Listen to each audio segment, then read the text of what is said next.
I moved into a house with a locked room. It should have stayed locked. Part 3. The wrong door. I stared at the photograph for nearly an hour. My hands wouldn't stop shaking. The thing standing behind me in the picture wasn't blurry. It wasn't a shadow. It wasn't a trick of the light. It was clear. Perfectly clear. My face. That horrible smile. Those black eyes. And the message. You locked the wrong door. For the first time since the house collapsed, I felt true fear. Not fear of a ghost. Not fear of dying. Fear that whatever had been inside that place was now free. And somehow connected to me. I barely slept. At 2:17 a.m., my phone rang. Unknown number. I answered without thinking. At first there was only static. Then breathing. Slow. Steady. Then my own voice whispered, "Look outside."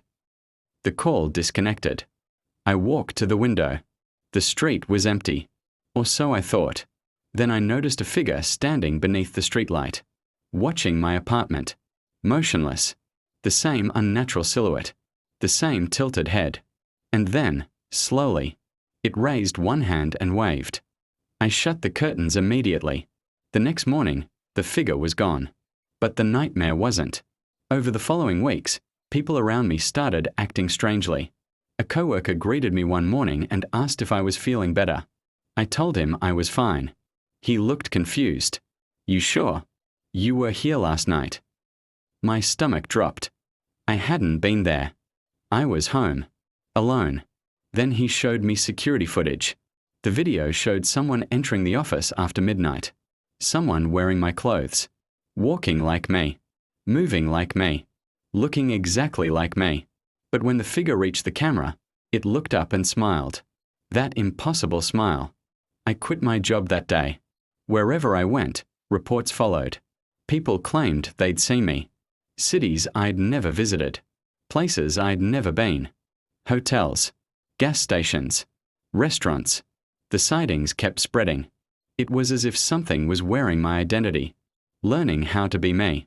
One night, unable to take it anymore, I returned to the site where the house once stood. The property was empty.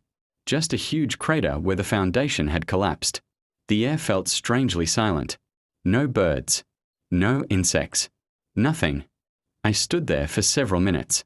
Then I heard footsteps behind me. I didn't turn around. I already knew who it was.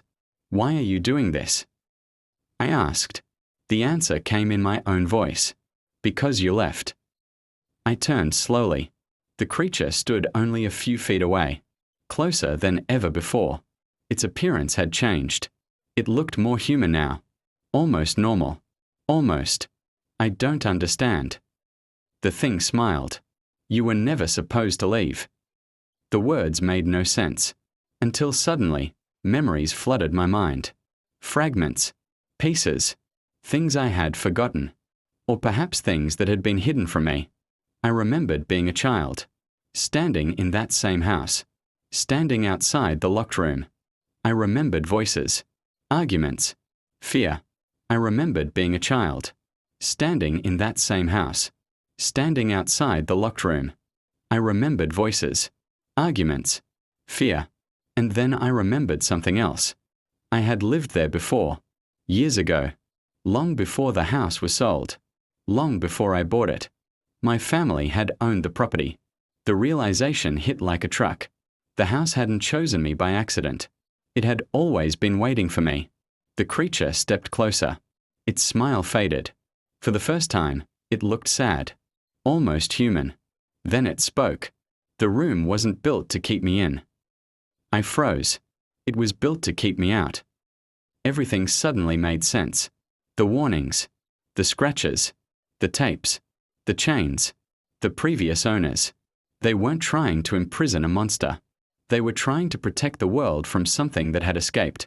Something that belonged on the other side of that second door. And years ago, that something had chosen me. Not because I was special, but because I was the first person who opened the door. As a child, the memory returned completely. A little boy. Curious. Opening a hidden door. Looking into darkness. And something looking back. The creature sighed. "You gave me a way through. I wanted to run, but I knew running wouldn't matter. Not anymore. Can you be stopped? I asked. For the first time, the thing smiled honestly.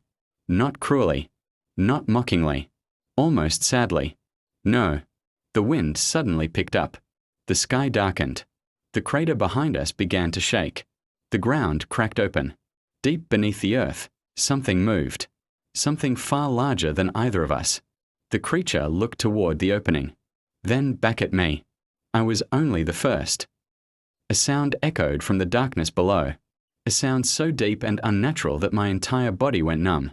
And then I understood. The thing wearing my face wasn't the monster.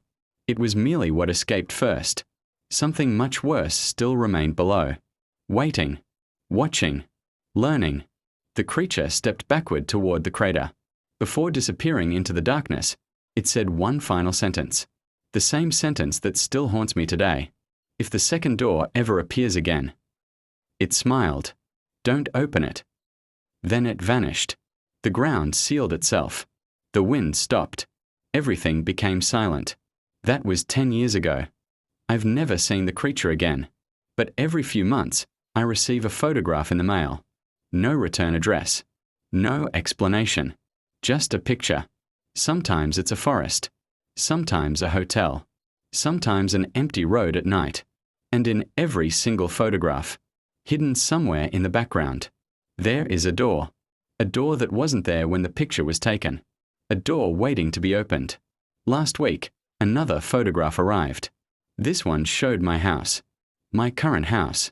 And standing beside the front door was a little boy. About 8 years old. The same age I was when I opened the locked room. On the back of the photograph were 4 words. It's his turn now. The end. Sometimes an empty road at night. And in every single photograph, hidden somewhere in the background, there is a door. A door that wasn't there when the picture was taken. A door waiting to be opened. Last week, another photograph arrived. This one showed my house. My current house. And standing beside the front door was a little boy. About 8 years old. The same age I was when I opened the locked room. On the back of the photograph were 4 words.